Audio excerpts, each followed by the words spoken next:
Tamina community hopes to save submerged Sweet Rest Cemetery.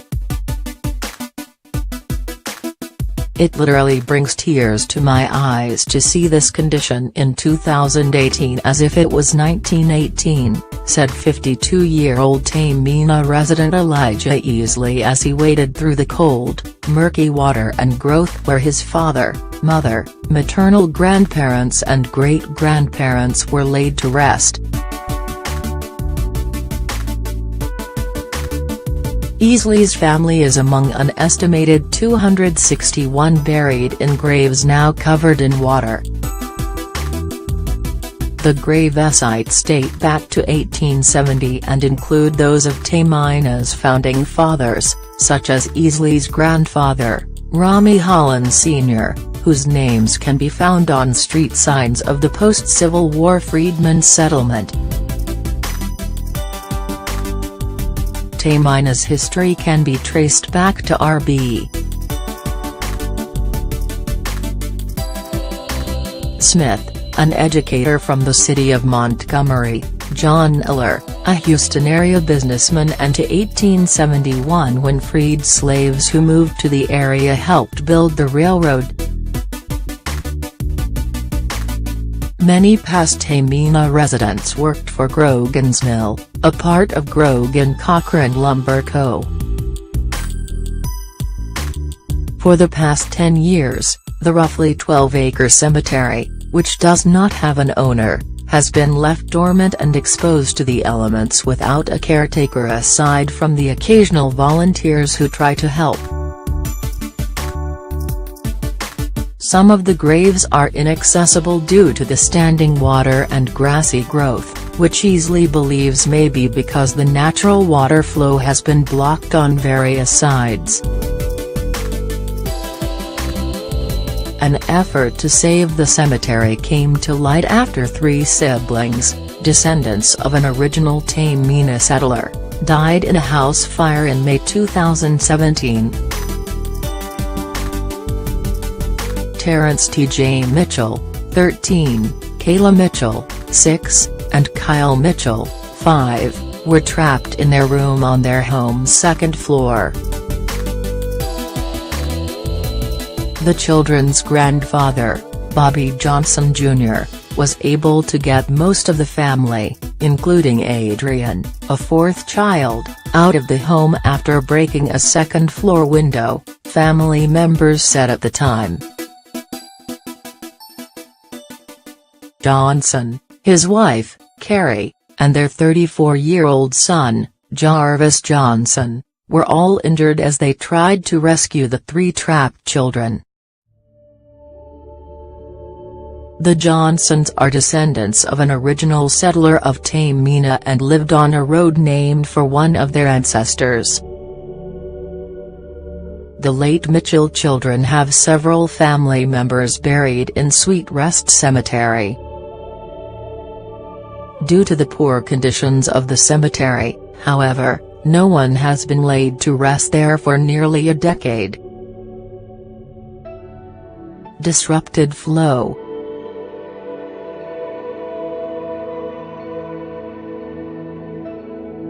Easley is the board chairman of a new nonprofit called the Tamina Cemetery Project Community Development Corporation, which includes other relatives of the Mitchell children on the board.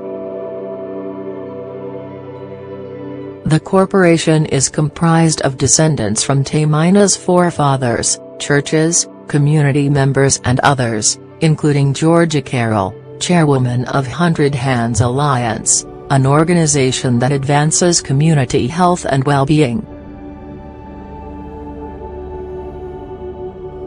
"We have descendants of forefathers that are here in this community, some 90, almost 100 years old, that would have a desire to be buried here, but they can't be because of these current conditions," Easley said. "If we can get that corrected, I have an uncle, Rami Hollins Jr., who's 88 years old, whose father is one of the founding fathers of this community, the Hollins family.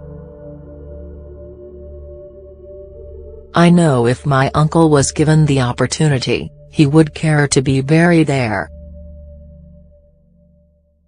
The 501c3 nonprofit is on a mission to collaborate with elected officials, community leaders and others to fix the drainage issue.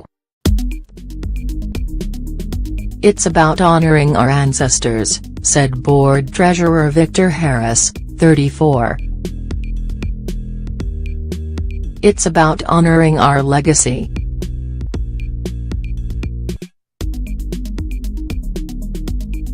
Community leaders believe drainage and environmental issues are contributing to the flooded cemetery, which still has not recovered from the rainfall during Hurricane Harvey in late August. I don't even know where Uncle Will is at," said Vanessa Davis, 55, an advisory board member, as she pushed through mud. "It's because they covered up the lake.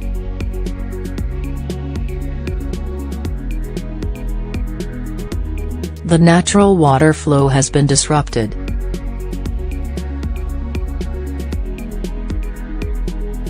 Easley and board members are asking for support, including from the county."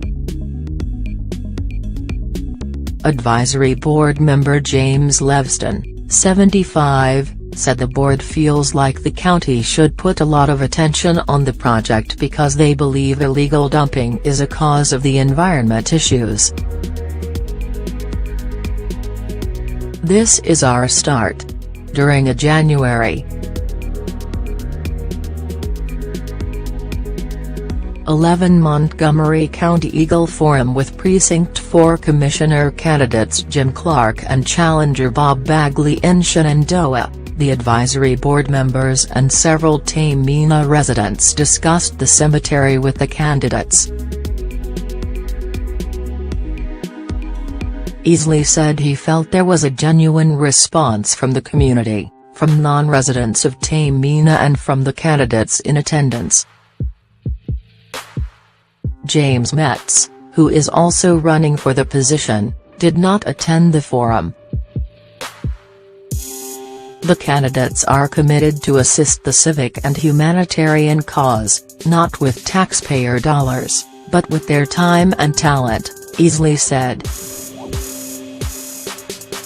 The board also has an interest in connecting with the U.S.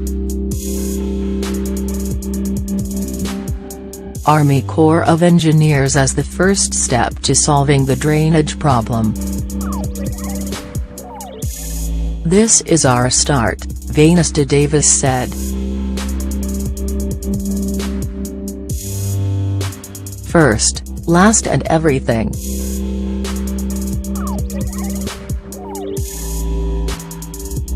We want to pass this on to future generations. We want this to be something to be proud of, not to have this go on and keep repeating itself."